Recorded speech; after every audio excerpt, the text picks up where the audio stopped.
started here. So we're going to now continue working our way more through systems. We're going to start out with the sensory system and move on to motor and then into some higher order processing in block 4. So some of what we're going to talk about today, we may have talked a little bit about, but I want to start out by just kind of giving you an overview of what we call sensory transduction and what that means. That means is how do you take something that's touching you, causing your hair cells to move in your ear, like the hearing or the auditory system, and how does that information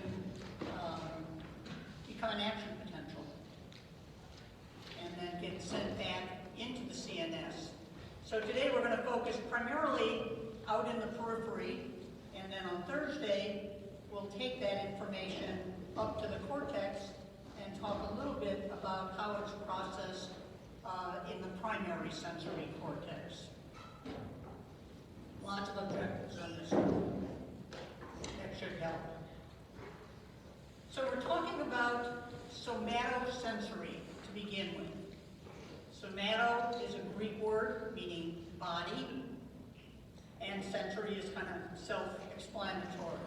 So we're talking about sensations that impinge on or arise from stimuli that are affecting the body itself. And we can divide them into several groups. We can call one are sensations that are detected by the skin. We call those exteroceptive or cutaneous. Extero meaning outside, cutaneous just means surface.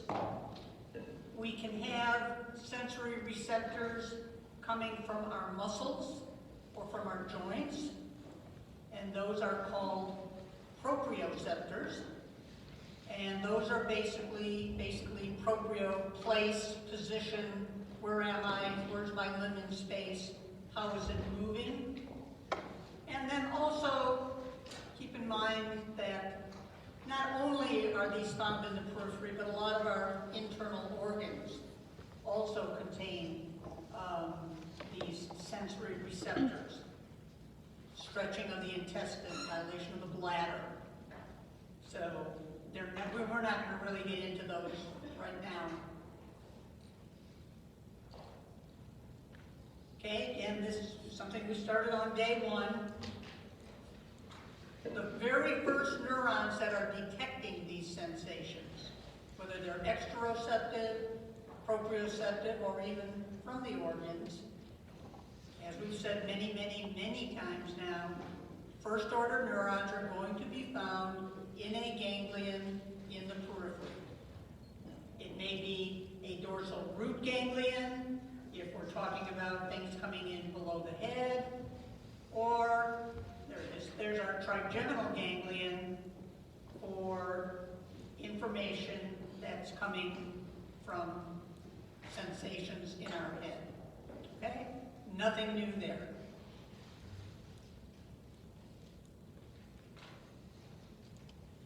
So when we say somatosensory, it's really a category that takes in all senses with the exception of the special senses.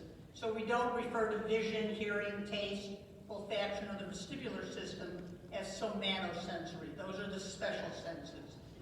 We don't have time to get into all of them in this course, but we will use the vestibular system a little bit later as an exemplar of how the special senses process information.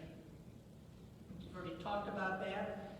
So what we're really talking about with somatosensory is touch, and that has many manifestations. It could just be single touch, vibration, body position, that was that proprioception, as well as pain and temperature. Those are all considered part of the somatosensory system. And usually these get divided into 2 subgroups based on the pathways by which information is transmitted from the periphery to the CNS. So we usually put touch and proprioceptors together, and body position. You may or may not remember, it was that long ago, a couple of weeks. They both use that dorsal column medial meniscus pathway. Carry information centrally. Pain and temperature are a different group. They have a different pathway. They use the spinal thalamic tract. And you guys all know that now, so we don't have to go back over that in great detail. So don't forget those tracks quite yet.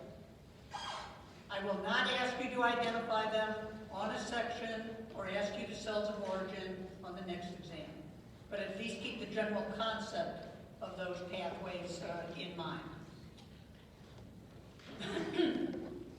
So, as it says here, they have different peripheral receptors, and they each have their own unique pathways for getting to the CNS, but they do share some common features.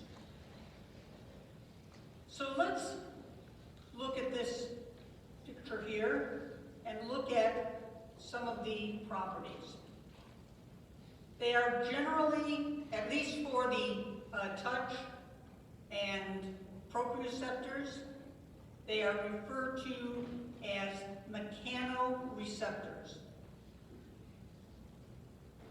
Now, when you think of a receptor, you took neuroscience, you all took Neuroscience 3000, if you're taking neuropharmacology, or clearly in a lot of the courses, when you think of a, when you hear the word receptor, what do you think about activating that receptor?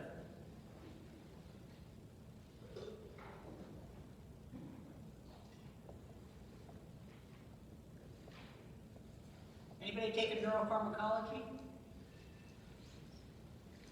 So what do we usually think when we hear the word receptor? What binds to a receptor to make it open its channels? Good, a neurotransmitter. Some kind of a chemical is released. See, I want to get you guys really thinking about these things, okay? If a chemical is released, it binds, the channel opens, and action potential gets generated if it reaches threshold. We're going to be talking about something that's very different now when we're talking about sensory transduction. These receptors basically detect forces impinging on the skin or something that's, well, we got to pain later. Let's just stay with touch for now. So just very minute pressure. Think about how lightly can you touch your finger and still feel it. I mean, you don't have to push in. You can just barely touch it, and you know something is there. So these are receptors. They're very low threshold, meaning they don't need a whole lot, and they're going to detect these minute forces that impinge on the skin. When that happens, channels open, positive ions flow in, and action potential is generated. For proprioceptors, they're going to detect changes, say, in muscle tension. Is my muscle contracted? Is it being stretched? Where is it in space? So, regardless, again, here's our cell body, dorsal root ganglion neuron. Now we're finally, I kept talking about this peripheral process and central process. We're going to start making some sense out of that. And we see this process coming off of this DRG cell. These little green things are the myelin that surround them, made up by Schwann cells. And the peripheral process of that DRG cell generally ends in some kind of a specialization, which we're going to describe shortly. And when you have, and they're kind of blowing that up here, that ending, usually, of the DRG cell, this is the receptive ending, and when that is stretched, when it feels a mechanical distortion, channels open. Okay, questions? It's a little different concept, unless you've taken a sensory physiology course. So,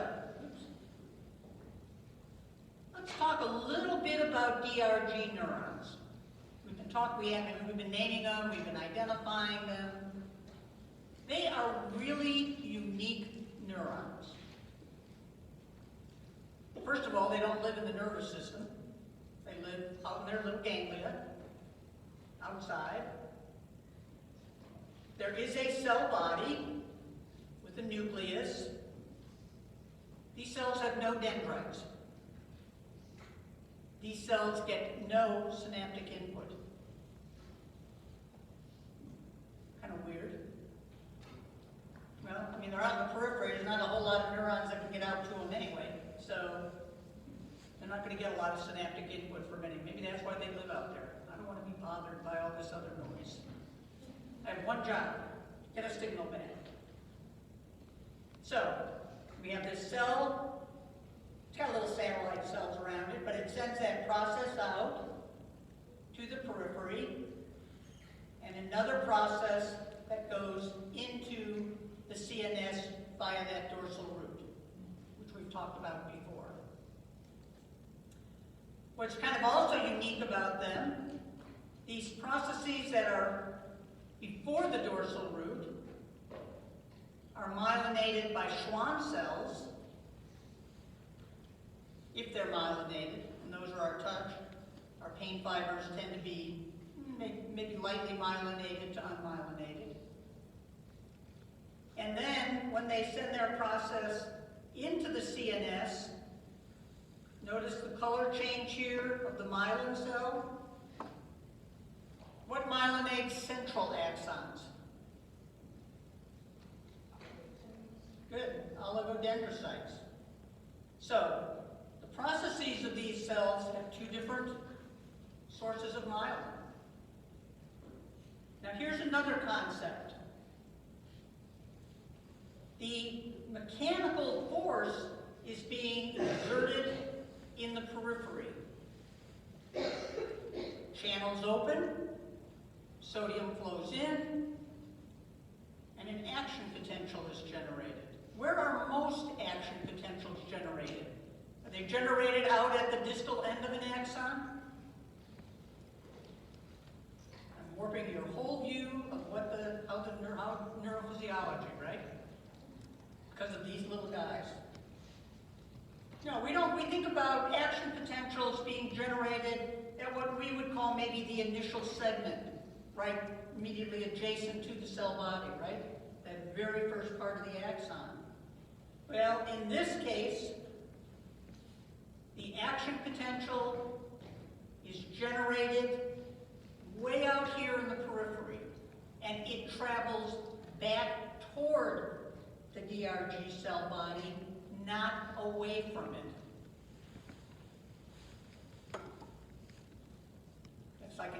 It's called antidromic.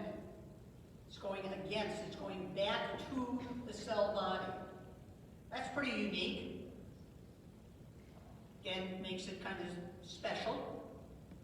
And usually it doesn't have to go back into the cell body.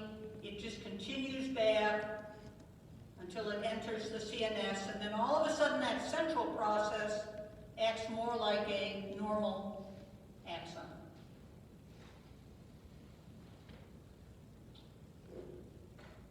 Okay, so there are actually two different ways, though, that sensory transduction can occur. So what I've been talking about is what we're calling the type 1. Here's our process. It loses its myelin as it gets out into the skin.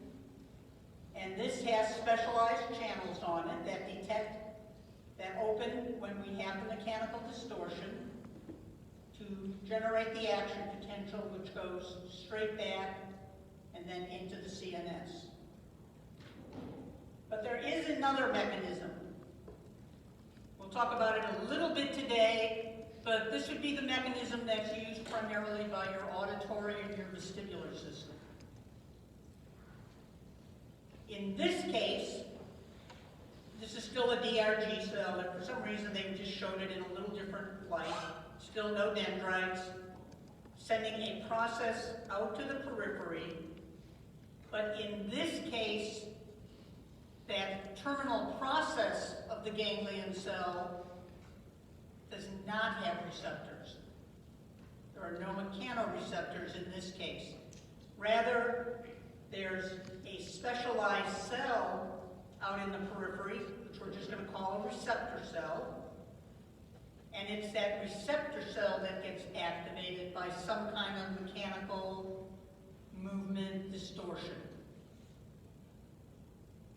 The receptor cell releases a neurotransmitter which depolarizes the terminal, but again, the action potential is being generated out in the periphery and going back toward the cell body. So the difference is the receptor on the terminal of the DRG cell, or is there another cell that detects the movement that then activates the terminal? Questions?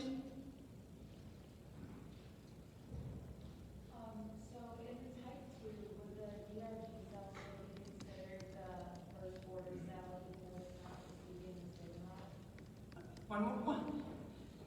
Would the DRG cell still be considered the first order neuron? Yes. Okay. Yeah, it's still the first order neuron because, well, I guess you could kind of tweak it a little bit, but the receptor cell is not necessarily a neuron. It's a specialized cell either in your ear or in the skin. It's kind of a hybrid between a cell, just a cell in the skin and a neuron. Nobody ever asked that before, so that's a good question. But we are always going to consider our DRG cell as the first order neuron. It's how it gets activated. Go ahead. So, since there's no dendrites, is there two axon terminals? Essentially, yes. And that's why most people don't call them, because they have properties, they really are axons, but they're not behaving like normal axons because they're sending signals back the other way. We usually refer to them as just a process, a peripheral and a central process. But I would say, I wouldn't call them dendrites, but I would call them axons. I'd accept axons.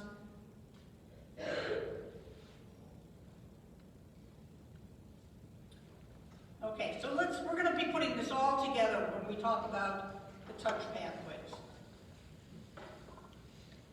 But again, here's our little DRGs. This is 75% of what I'm going to show you today is type 1. There's one peripheral receptor, that's that type 2.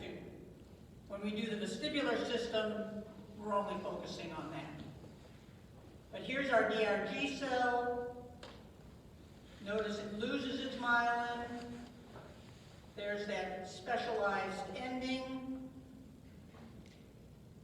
We have some kind of what's called a receptor or generator potential, and that just means it's kind of like a EPSP. The force, if it's not sufficient, let me put that in there. No. It may just depolarize that terminal a little bit and nothing happens. So just like an EPSP, it can release transmitter and you just see a small depolarization, but nothing much happens.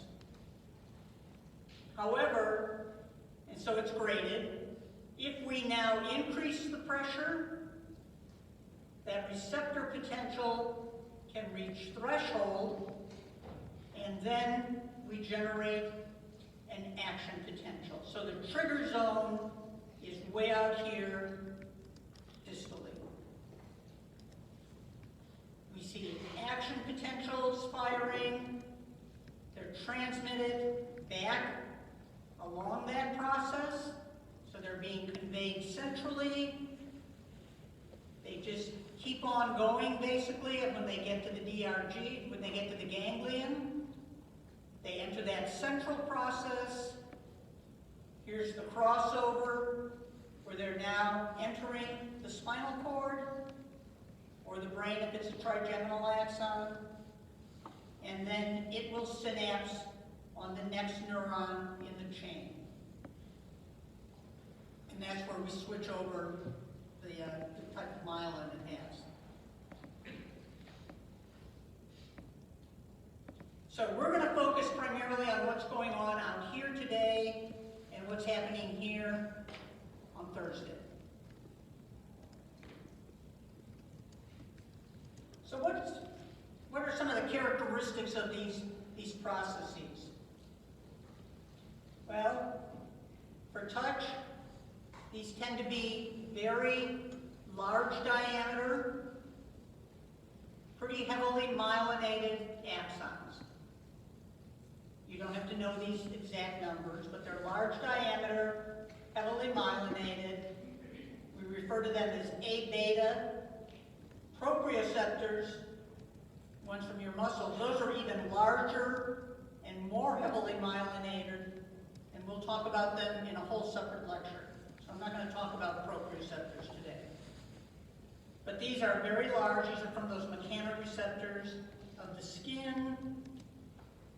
And then they get a little bit, and we'll talk about pain and temperature. The diameter decreases and the amount of myelin goes down until you have an unmyelinated process. And those are going to be carrying pain and temperature. So here's a cut through what's called a sural nerve, and that nerve is a pure sensory nerve. So I know there are no motor axons in this nerve.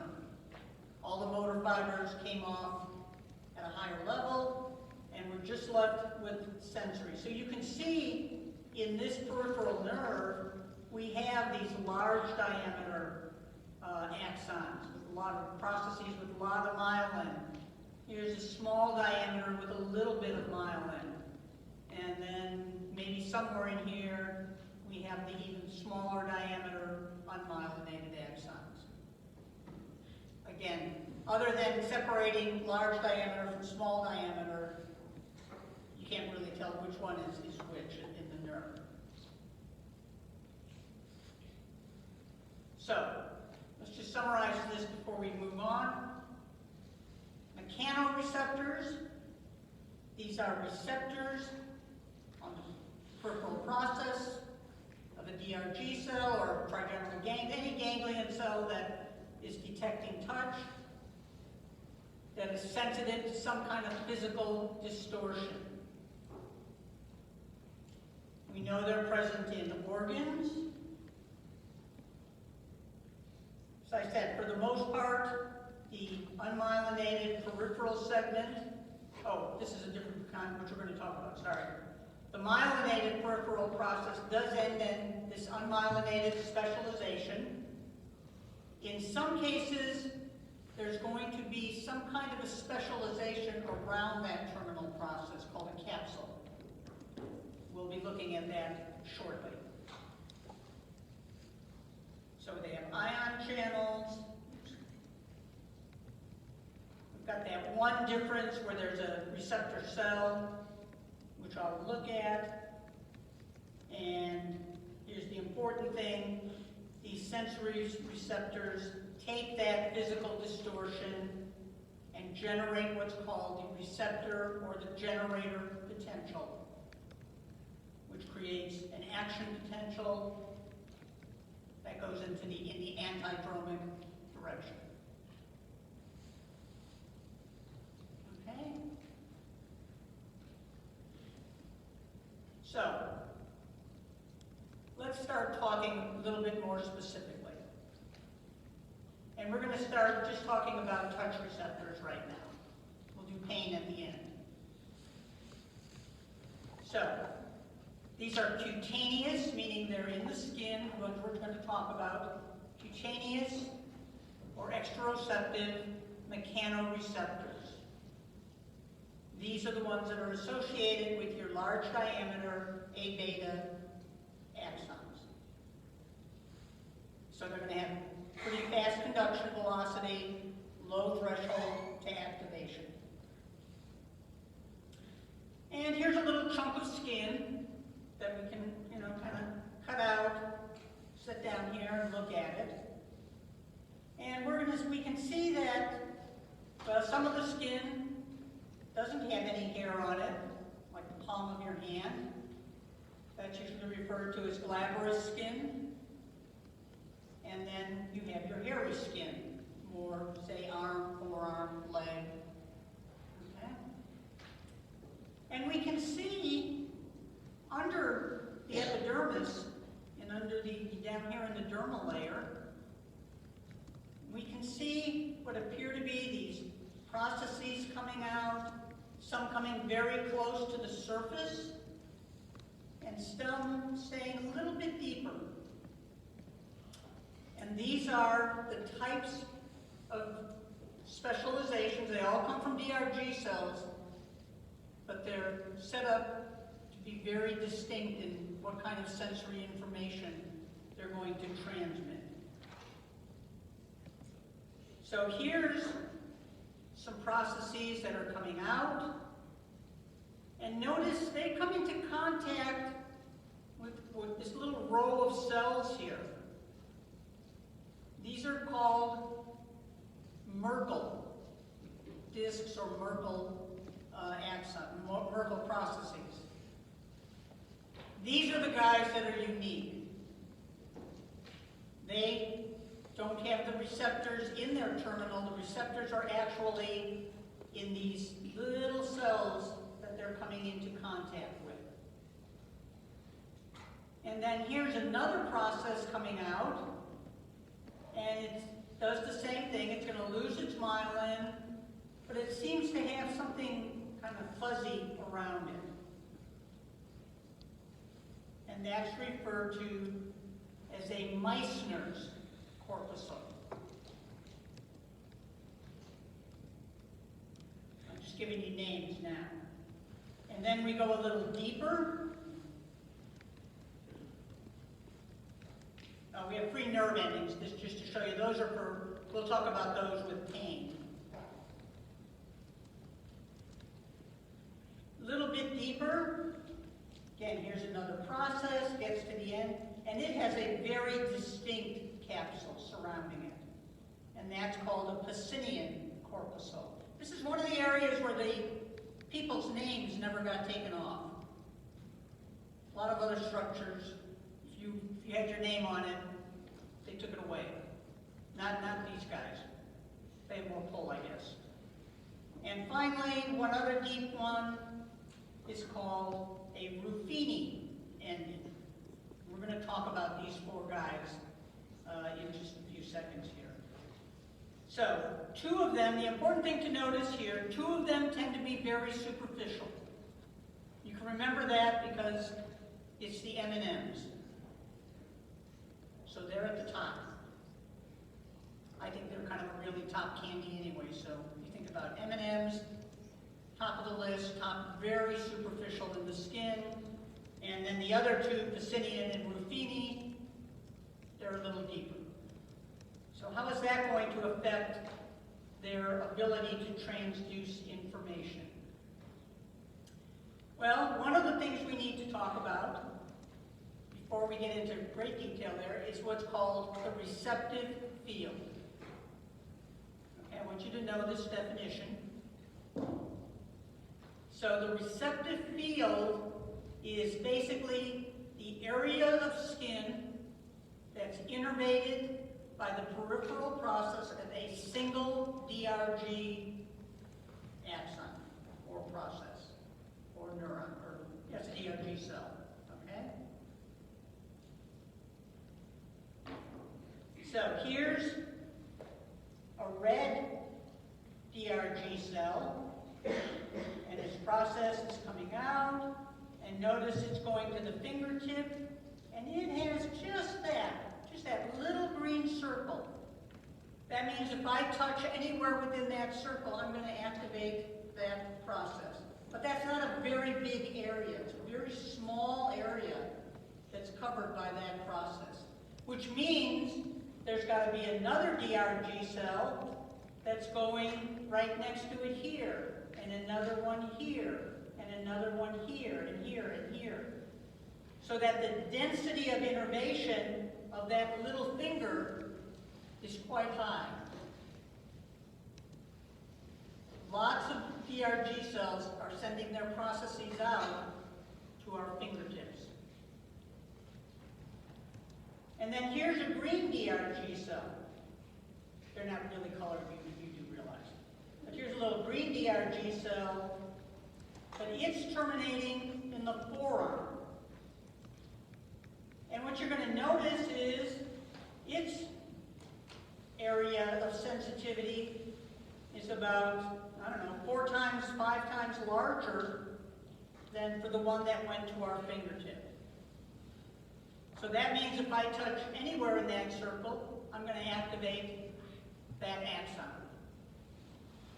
So the density of innervation is going to be much lower in those areas of the body. And that's what it says here. The receptive fields can vary in size. And knowing something about that is very important in helping us to discriminate between 2 points. You've heard of 2-point discrimination? Some of you? Yes. Good. So, I don't know why they use a pencil. Let's stick pencils on their fingers, but they did. So, when we look at the fingertip, here's touch receptor A, touch receptor B. So there are 3 DRG cells covering this area. If I bring these 2 points down in that area, am I going to feel 1 pencil or 2 pencils? Yeah, because I'm activating 2 separate neurons, right? I'm activating A and C in this case. But let's keep the same separation, but let's put them here on the forearm. Am I going to say I feel 1 or 2 pencils? Now you're going to say 1. So that's telling us something about why different areas of our body maybe are a little more sensitive. Clearly our fingers, we want to be very sensitive for picking objects up, for feeling things. It's not quite as critical on my forearm. And in fact, if you look at, so the 2-point discrimination threshold basically says, how far apart do I have to move the points to be able to say I'm feeling 2 points? So we look here at the back, they got to be about 45 millimeters apart before you can say I feel 2. Do I need really exquisite sensitivity on my back? Probably not. Same thing for your calf, your arm, shoulders. That doesn't matter, but your fingers, your eyelid, the skin around your eye, the skin in your face is going to have much more sensitivity. So the smaller the receptive field, the greater the sensitivity to touch. And the higher the density of endings out there. Okay, so receptive field is one property we have to think about, and we're going to come back. Is the left side and right side, like, asymmetry important at all? Not that I'm aware of. Okay. I mean, you think about it, your fingers are pretty sensitive on both sides, skin in your face and that. There could be a little plasticity involved, which we'll talk about at the end. But that's more than, we won't talk about that till Thursday, but that's more central. Okay, so what about this idea of these capsules? Some of them, like Meissner and Pacinian, they have a pretty well-defined capsule around them. And that capsule is actually formed by the Schwann cells. They morph into these capsules at the end. Ruffini's got a little bit of a capsule, but Merkel doesn't have any capsule. So is there any significance to that? So here's a Meissner's corpuscle coming out. You can actually see it here in an actual histological preparation. These were stained. And here's the process coming out, and then the red is the specialization. Oops. Yeah. Yeah, okay, that's right. I wanted to make sure I had this right. The red is the capsule formed by the Schwann cell. The green is the peripheral process. They're using two different stains here. So you can see it kind of gets enveloped. And the Pacinian, it just happens that the capsule is much more symmetric, very well formed.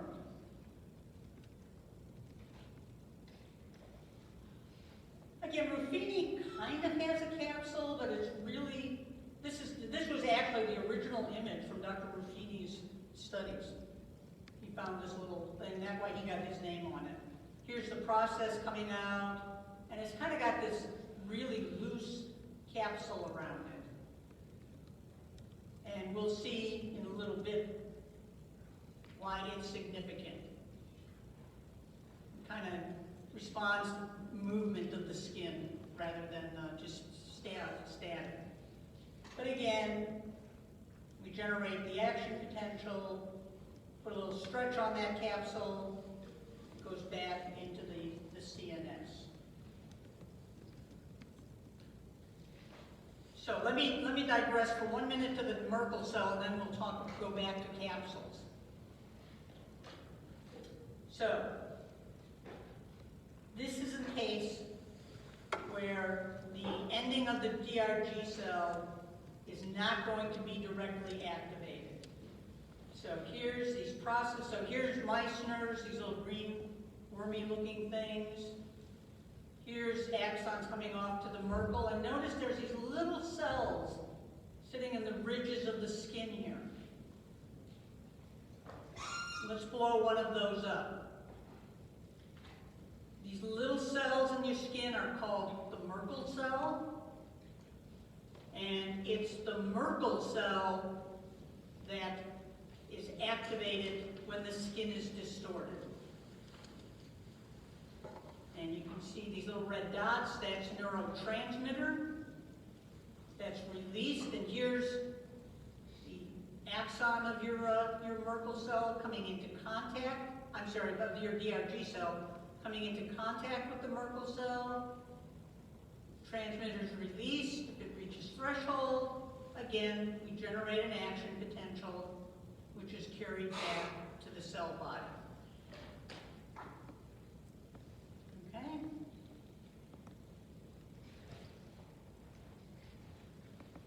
Let's get back to the capsule now. There's another phenomenon called adaptation. And adaptation means how does the cell respond if you have a sustained stimulus? So you can have some cells that are what's called slowly adapting, which means as long as the pressure is applied, those cells are going to generate an action potential. They're just going to keep on firing. So they're very good at what's called static position. Something is touching me, and it's staying there. And I'm going to keep firing until you pull that away. And then you have others that are called rapidly adapting, which means the first time they feel something, they fire, but then they shut down. So they're not going to be very good at telling you if there's a sustained pressure, but what they're very good at is if there's repeated pressure, frequency, vibration, because that's continually, so it has to keep changing, it needs to be refreshed all the time.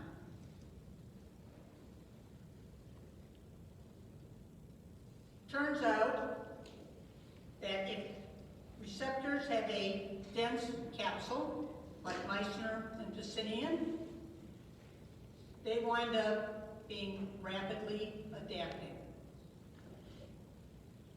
And that's because of, and I'm going to show you some data on that, because of the capsules around them. If they don't have a capsule, or kind of of a skinny, not well-formed one, those are going to be your slowly adapting. Okay, so let's look at what that actually looks like. So here's a slowly adapting receptor. This is reporting from the DRG cell itself, or from the peripheral process, and each of these represents an action potential.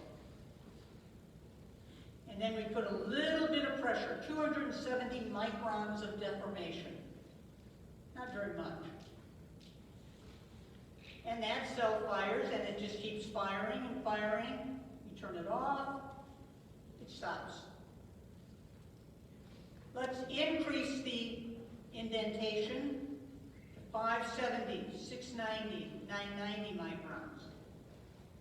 It fires, but now what it does do, what does change, it maintains, but it fires at a higher rate. So the greater the input, the higher rate of firing of that cell. Remember, the nervous system likes to communicate intensity in terms of firing frequency, not amplitude. Action potential is not going to change amplitude very much. But the more action potentials you have, you can interpret that as a stronger stimulus, stronger input. And that goes all the way to 1290 microns. Okay? 1.2 millimeters of deformation. So that's a slowly adapting receptor.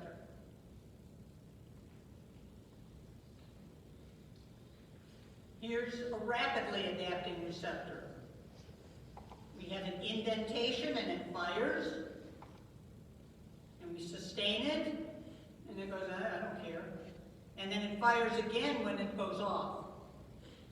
It responds to the change at the beginning and the change at the end. And here what they were doing ramp stimuli. So as long as it's changing along this ramp, that little guy's going to fire. But once it reaches plateau, we don't see any more activity, again, until we turn it off. The longer the ramp, the more it will fire. But that's because it's continually seeing a change. Does that make sense?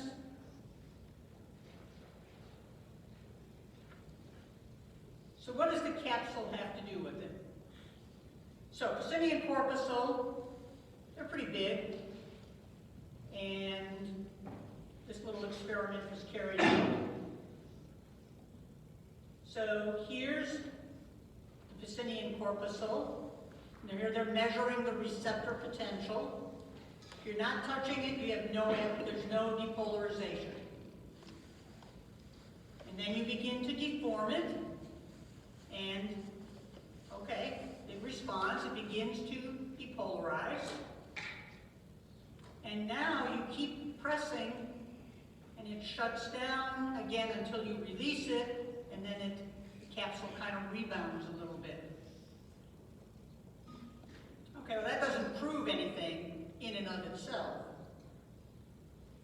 But what they did in this study, they peeled the capsule away and left just the bare ending there.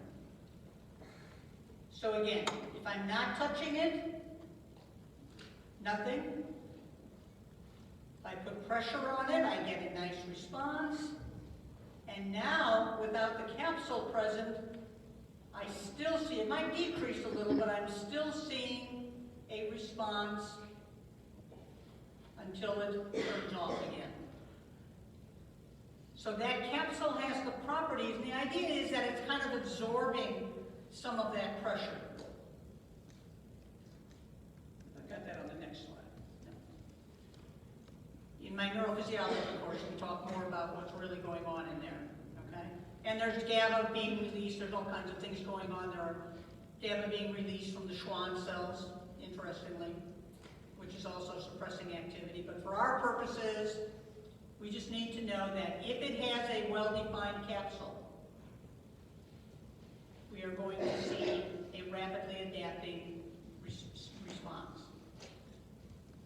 it doesn't, like Ruffini and Merkel, those are going to be more slowly adapting. Let's put this together. So let's look at receptive field size and adaptation.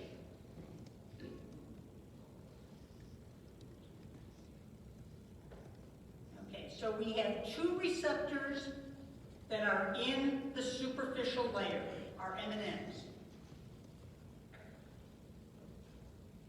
Both of them have a small receptive field. Helps because they're very superficial. Okay?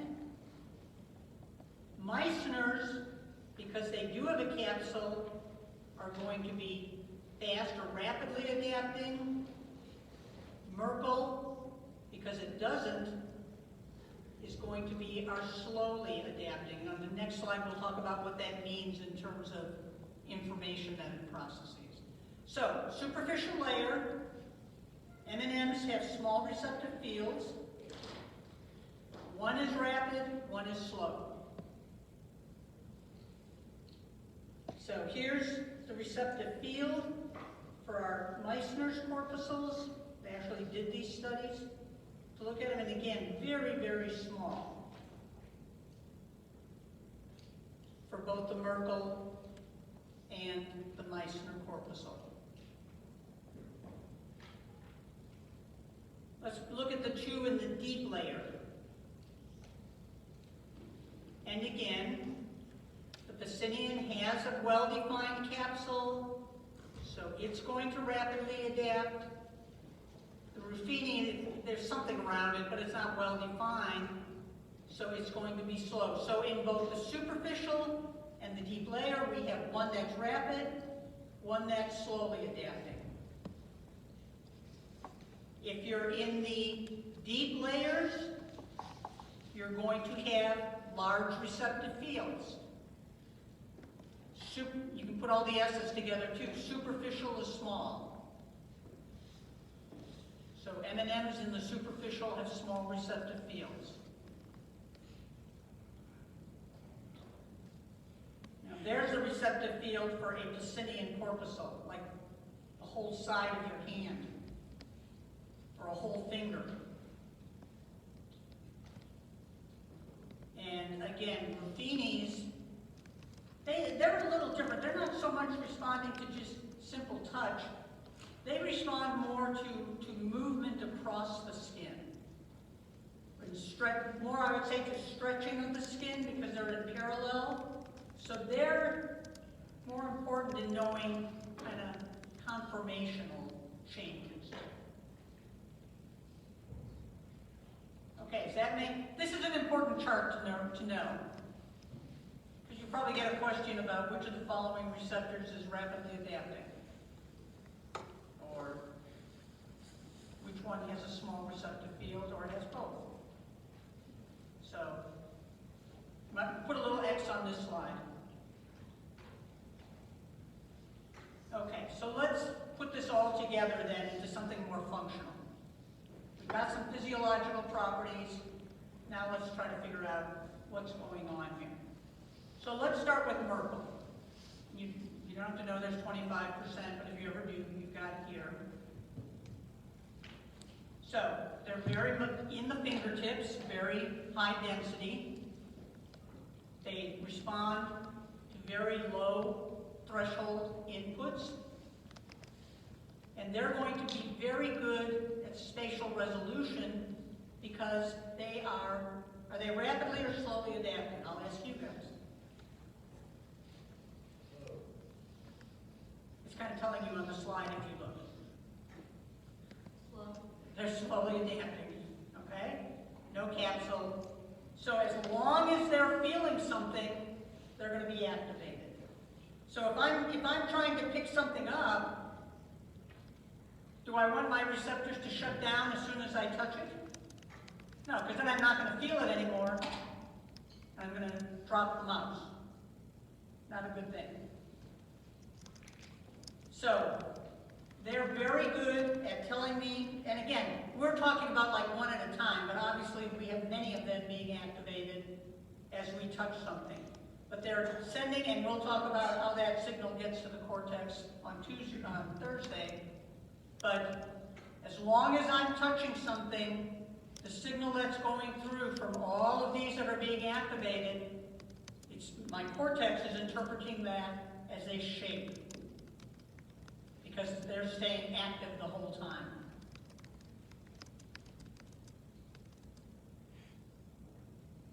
Meissner's. A lot of them down there in the hand. Again, they're close to the surface, good spatial resolution, but they're going to respond not so much to just holding on to something, but to changes, displacement, so vibration. As you know, in any way, think about like a textured object. Initially, I'm going to feel a little bump, and then I'm not going to feel a bump, and then I'm going to feel a bump, and then I'm not going to feel a bump. So if I'm moving something textured across my skin, those Meissners will be responding and turning off every time it feels one of those little changes in the texture of something moving across the skin. And that can be important for how tightly do I have to hold on to something.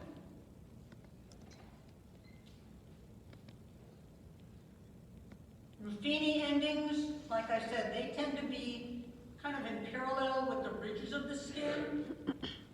So if I'm moving my hand, they're kind of getting a sense of, just look at your hand as you're opening and closing it, and you can see how the skin kind of compresses and comes apart. And the Ruffinis are sensing that change in skin position, basically. So they're going to work really nicely with the Merkels for conforming the hand. They know what your hand position is. And then finally, we have our little Pacinian guys. They have the greatest sensitivity to vibration. They can go ranges long way out. So any kind of high frequency vibration, you go, how often does that happen?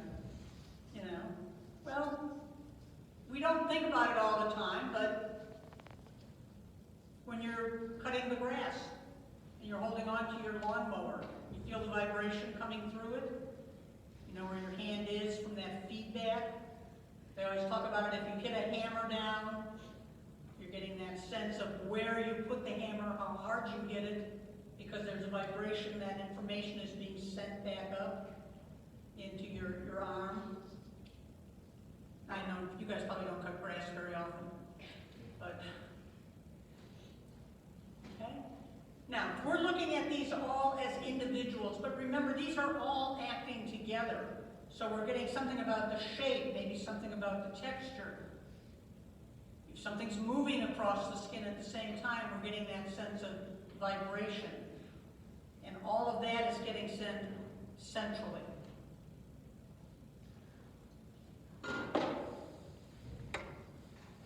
So I've kind of summarized that in this table. Again, the previous thing, again, I don't care as much about in blue, but I do want you to know what the primary role for each of the mechanoreceptors is in red. Okay? And it's summarized here as well. So, before we move into pain, any questions on that? It's a lot more complex, but we just don't have time to get into all of them. Again, if you really want the physiology, we do cover some of that in our 3010 course, our neurophysiology course. Okay? So let's talk about pain. Again, these are mechanoreceptors, these are peripheral endings. They are kind of mechanoreceptors. But one of the important concepts is the ones we've been talking about, Merkel, Meissner, Pacinian, Ruffini, they do not code for pain. Let's see if I got that. That's in my other lecture too. If I press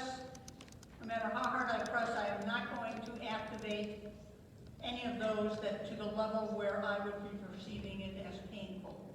However, as I increase pressure, you know, if something crushes my hand, that's when we're going to activate these pain fibers. They're low threshold, which we'll see on the next slide. They come out as free nerve endings, and again, they tend to go superficial. Here's the epithelial cells, and we can see these little free nerve endings kind of intertwining between the epithelial cells. They don't have, they're not like Merkel's. There's no specialized structures, there's no capsules around them.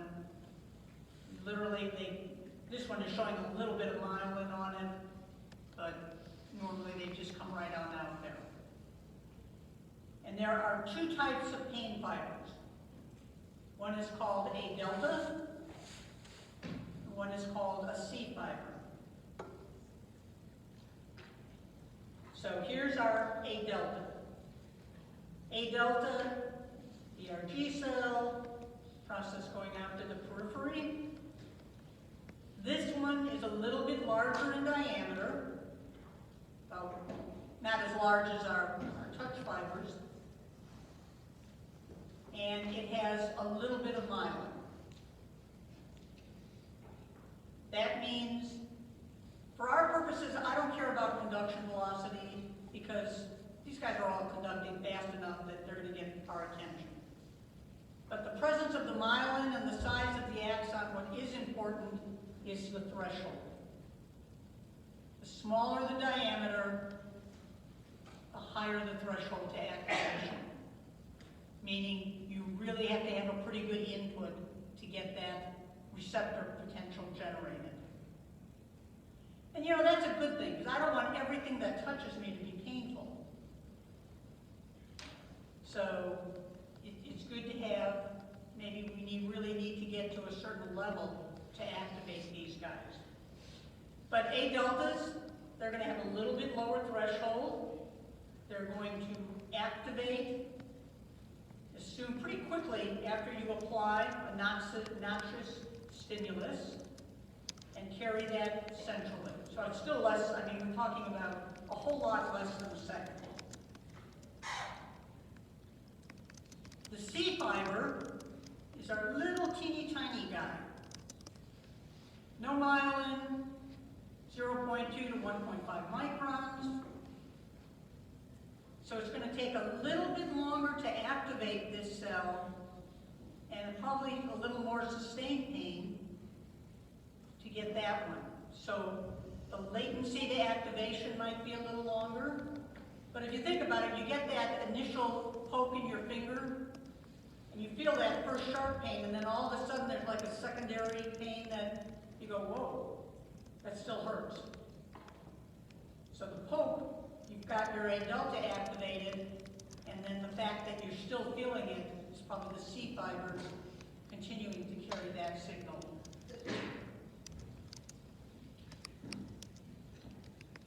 So the A deltas, they're very good. They'll localize the pain. Again, small conduction, you know, 5 to 30 meters per second, that's still pretty fast. Most of these respond to noxious mechanical pressures, crushing injuries. A couple of these will respond to temperature changes.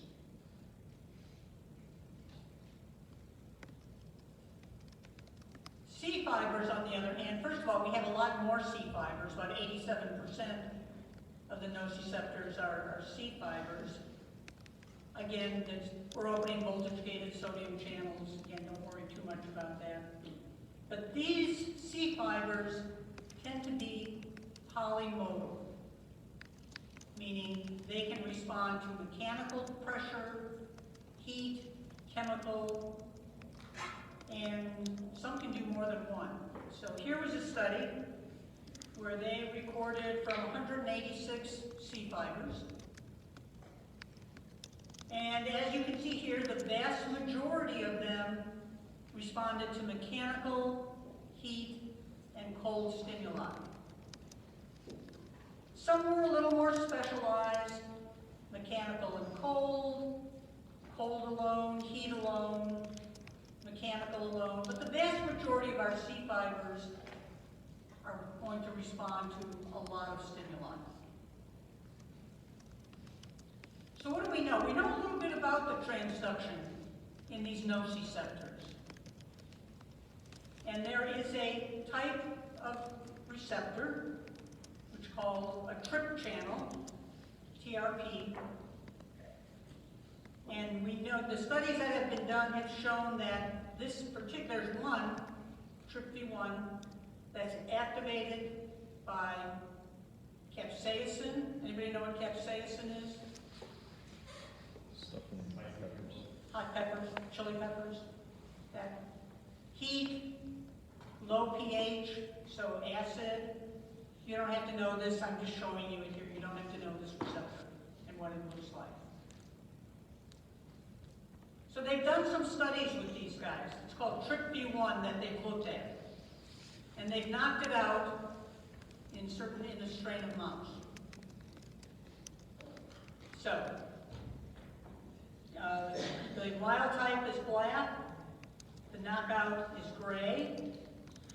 If you do pressure, von Frey just means it's a fine little wire, and you press it, they come in different sizes, so they'll exert different pressures on the paw of these animals. And it doesn't seem to matter, in this case, both animals, both the control and the knockout, have the same ability to respond to about 50%. Same thing for pressure on the tail.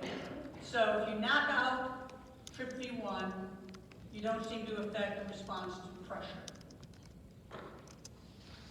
But what happens, you take these little mice and you put them on a little hot plate. And you see, how long does it take them to jump off of the hot plate? Again, our control animals, they get, especially as it gets warmer. So these are degrees centigrade, this is a conversion to Fahrenheit. As that hot plate gets warmer, these guys are jumping off in 2 or 3 seconds. In the knockout animals, they don't seem to perceive it as well, and they have a significantly different time to response. They have a longer latency to getting away from the noxious heat. You put the tail in hot water. Same thing, as the temperature increases, the wild type animals will pull that tail right out of there, and the knockout animals don't seem to be paying any attention to the fact that their tail is in kind of hot water. So the one thing, radiant paw didn't seem to matter as much. Seems like you actually have to have something in contact. The key thing here is what we do know is with this TRPV1 seems to be involved in mediating noxious responses to heat, not to mechanical stimuli. So the same group did the same study in this knockout animal, and what they found, oh, look which band is missing. This one, they had about a small number that didn't respond to heat, or that responded to heat rather. And now with the knockout, we don't have any C fibers responding to noxious heat. So we know at least one transduction mechanism.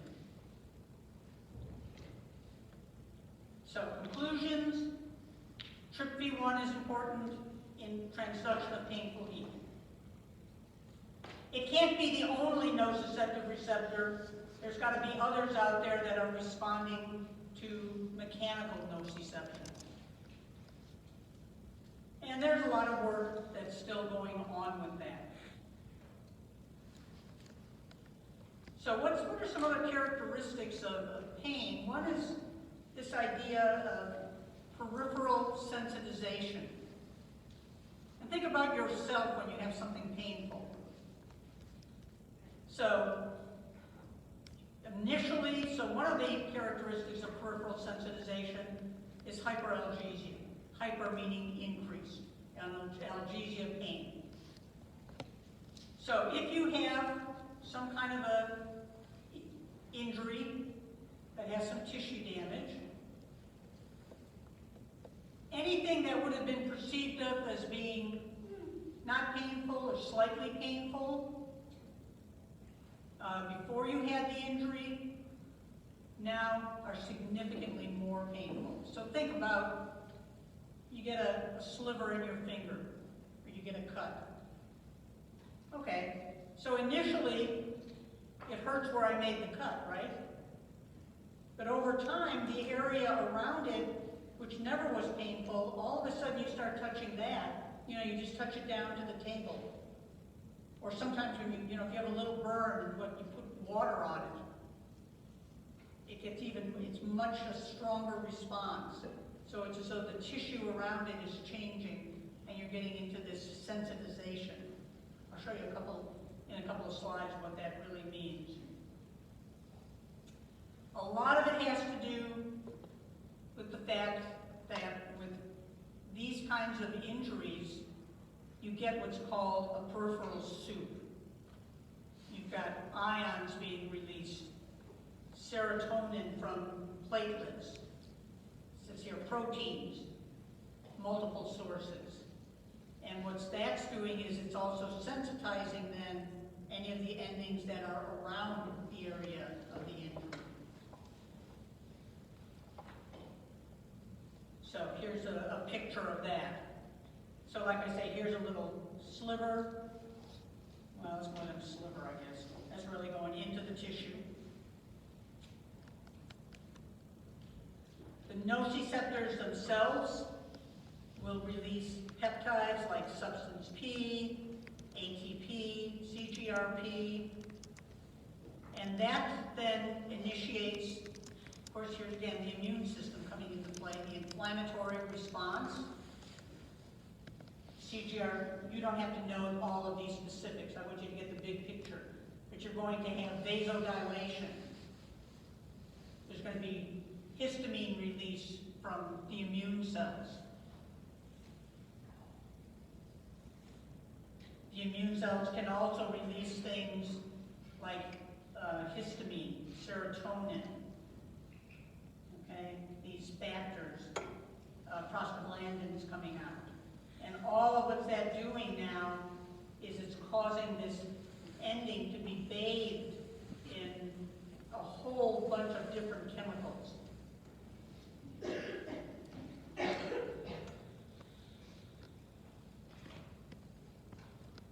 So that not only this ending, but any other ending that would be in there, this ending is going to become even more sensitive.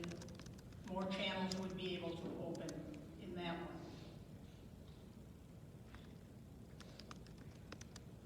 So, how do our anti-inflammatories work? NSAIDs, aspirin, ibuprofen, Advil, naproxen is Aleve. What they wind up doing is they're blocking what's called this COX, an enzyme in the biosynthetic pathway for these prostaglandins. So that's one thing you're doing when you take those. You're taking one of those elements out of the picture. So that's going to decrease the pain in that area. Acetaminophen, surprisingly, the mechanism isn't really as well known. Again, it may also blocks that enzyme, that COX enzyme. Could have something to do with endocannabinoids. If they block them, if you block the endocannabinoids, the acetaminophen don't work as well. The problem with acetaminophen is it can be very toxic to the liver. So if you're taking a lot of Tylenol, be real careful, because you can get some issues. The problem with the others, the NSAIDs, is they're toxic to your kidney. So it's kind of like caught between a rock and a hard place when you're trying to figure out what kind of pain If you have kidney problems, don't use NSAIDs. If you have liver issues, probably should stay away from acetaminophen. These are not going to have, I mean, they're weak analgesics.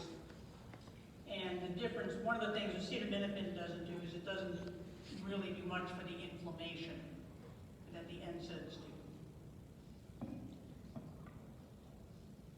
So here's an example of hyperalgesia. So these were patients, or these were people, volunteers, and again, they were exposing them to different levels of heat. And in this graph, they were asking them to just give them a rating of how comfortable or uncomfortable it was. I don't know how they translated it to the graph, but they did. And you can see, okay, 102, not so bad, but as you start getting warmer, they're perceiving it as being more and more uncomfortable, more painful, I guess. And if you're also recording from pain fibers, again, when they're not feeling anything, no activity, when it's a little painful, low activity, but when they're perceiving something as being very painful, we see this very high activity. So then what they did is they actually did a mild heat injury on these individuals, and they repeated it. So they preceded, this was normal, nothing had happened, but now they've made an injury to kind of see if there was any hyperalgesia. And, you know, right at the beginning, they're already perceiving some pain. And physiologically, they're starting to see action potentials at much lower levels. So there does appear to be this correlation that if you do have something, an injury of some kind initially, that you physiologically change the environment so that those axons are firing earlier, firing at a higher frequency, and therefore you are perceiving that pain at much lower thresholds than you would have before.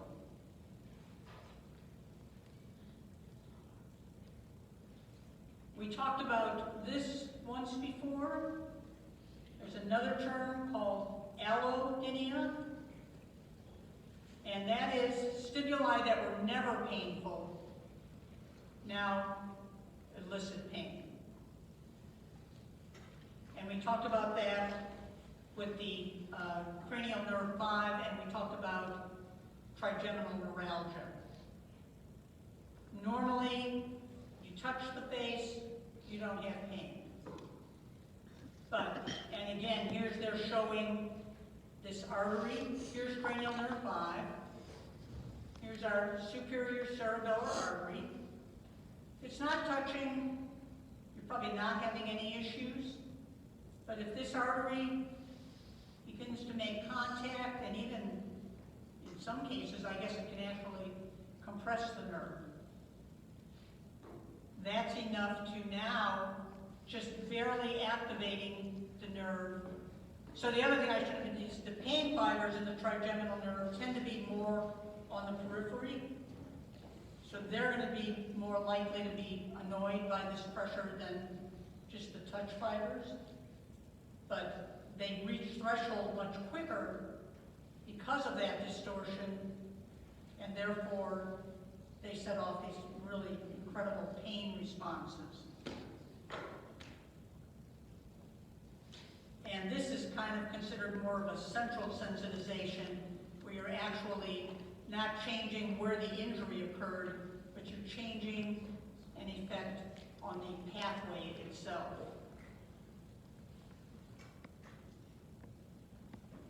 And again, you don't want to ever see this picture again, I know, but there's the trigeminal nerve and the superior cerebellar